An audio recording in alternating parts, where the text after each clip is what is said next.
It was a little over 3 years ago that I started using my first skincare device, the Current Body LED Face Mask Series 1. And over time I have added radiofrequency, microcurrent and the most recent microneedling to the things I do on a regular basis. Time for the yearly check-in.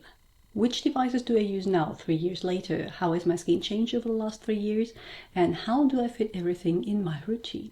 Let's talk. Welcome back to my channel. I'm Dr. Anne, a medical doctor here to teach you how to best take care of your skin and general well-being. First, the obvious disclaimer. No at-home device will give you drastic changes or make you age in reverse. If you have a treatment professionally done, it will most likely have a high impact, as the main objective of at-home devices is not maximum output, but maximum safety.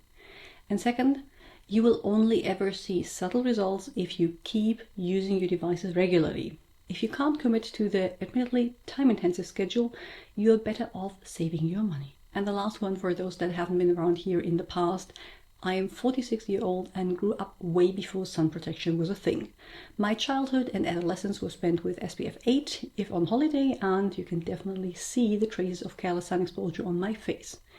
In addition to that, I have so far never had Botox, fillers or any other procedure done on my face. What you see is genetics, skincare and at-home devices. I mentioned before that I started my skincare device journey with the Current Body Skin LED Light Therapy Mask in March 2022 and was faithful to it despite trying many others until they released the Current Body Skin LED Light Therapy Mask Series 2.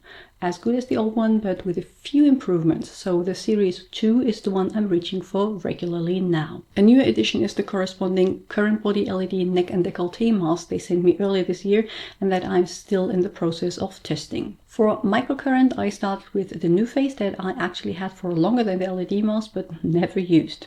It took me seeing the results of the face mask to finally commit to using that one as well. Over time, I switched to the Zip, first the GX and then the Halo one in early 2024, and that is the one I am still using right now. I compared New Face and Zip in a previous video, but to be honest, don't think they are vastly different in effect. In the end, it comes down to which one you prefer aesthetics-wise and which programs fit better in your routine. Then I introduced radiofrequency through the Current Body Skin RF radiofrequency skin tightening device in 2023, and while I have tried others like the Neva Plus over time, it is still the one I keep coming back to. It is quite time consuming in the beginning, as one session takes me a little over an hour, but once you reach maintenance phase it gets easier to keep up with. And the newest addition, although strictly speaking not really a device but more of a procedure, is the Cure microinfusion set. I've been opposed to at-home microneedling for the longest time because A, I think the roller you can buy can lead to bad injuries, and B, I just don't believe you can cleanse them properly at home, so the risk of infection is higher than I am willing to take. But this set with a stamping device and a fresh head for every procedure made me finally try it. I did a 3-month course and initially wasn't sure if I would keep it up, but then got so many compliments on my skin, both from friends and strangers, that I decided to stick with it.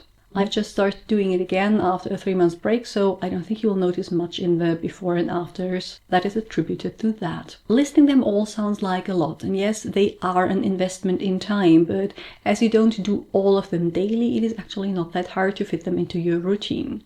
If you make a plan, that is, but you know me, I do love making a plan. The first thing I do in the mornings after I get up is doing a quick session with the Zip Halo. It comes pre-loaded with a 4-minute session that I enjoy, but there are plenty of others you can do in less than 10 minutes, which is a good amount of time to spend on things like that in my opinion. In all honesty, I wouldn't get up an hour early just to use skincare devices. While I don't struggle using it during the work week, I often forget at the weekends when I don't have an alarm, which means I use it on average 5 times a week. In the evenings, I use the Current Body LED Light Therapy Face Mask Series 2, recently paired with the corresponding Neck and Décolleté mask, which takes 10 minutes and can be done right after removing your makeup and cleansing the skin. A great way to unwind before bed. I aim for 5 nights a week, which usually works out well, as there are 2 evenings that I get home kind of late from sports and don't want to sacrifice even 10 minutes of precious sleep. These 2 are the only ones I use daily-ish. As with the radiofrequency device, I am in the upkeep phase, meaning I need to use it every 3 to 4 weeks. I usually do that on a lazy Sunday afternoon while watching a show, as treating my whole face takes around 70 minutes, which isn't something I can commit to more often. In about the same time frame, I do the microneedling every 3 to 4 weeks, but on a Saturday and not on a Sunday to give my face time to recover.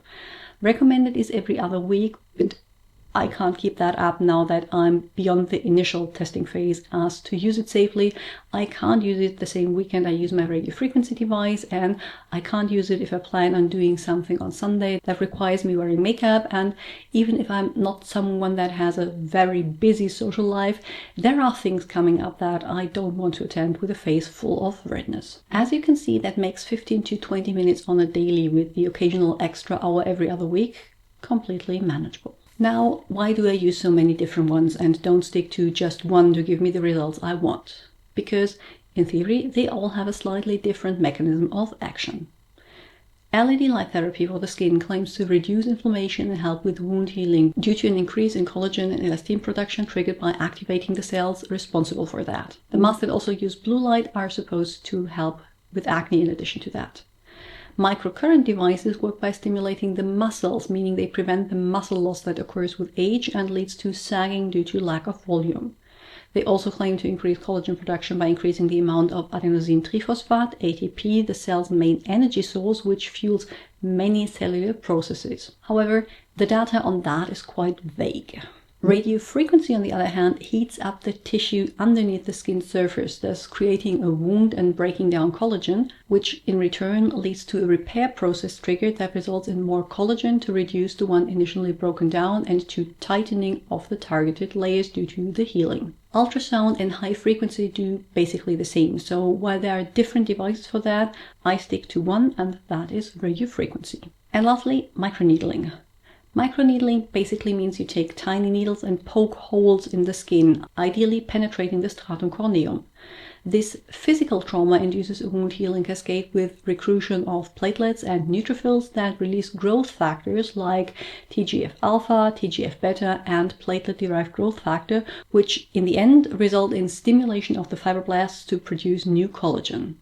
The mechanism is quite similar to radiofrequency that also sets the trauma by heating up the tissue to stimulate collagen production, but the trauma is a different one. You see, it makes sense to combine different ones with different mechanisms. It might be redundant for radiofrequency and microneedling to address your concerns from several different angles. I said it in the introduction, changes are expected to be subtle, and over the course of 3 years, life itself will inflict a few changes on the face that need to be taken into account. Between the first clip, taken in the last throes of the pandemic, and the most current one, I have lost 10 kilograms, another 5 kilograms compared to the check-in I did last year. That is bound to change my facial structures. And of course, I have lived 3 years full of holidays spent on the beach, but also filled with health scares in the family, work-related stress, recently issues with sleeping through the night, and the challenges that come with raising 2 children in a world that seems to get more unhinged every day.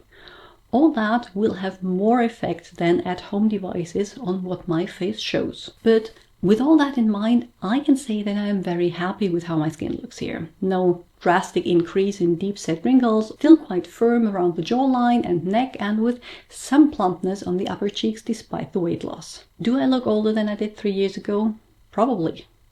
The marionette lines are more prominent, the smile lines are my eyes extend further than they did 3 years ago. But I look in the mirror and like what I see, and that has been my goal all along.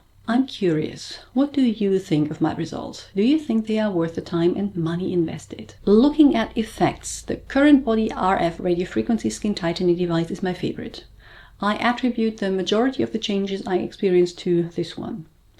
Maybe the Cure microinfusion would come close, but despite deciding to keep using it, I still can't name it a favorite, because poking my face with tiny needles isn't my idea of fun evening. Looking at comfort, ease of use, and relaxation though, the current body LED light therapy face mask series 2 is still the one. Feeling like you take care of your skin by laying back on the couch for 10 minutes is unbeatable. The one I would ditch first is the microcurrent one. While I obviously can't say which effect comes from which device, I don't feel as if I had long-lasting benefits from using it, even though I do appreciate the immediate lift it gives me. And if you enjoyed this video, you will most likely enjoy the ones linked on the screen here. Don't forget to check out the description box for everything else I have to offer, and like and subscribe to this channel so you don't miss the next video.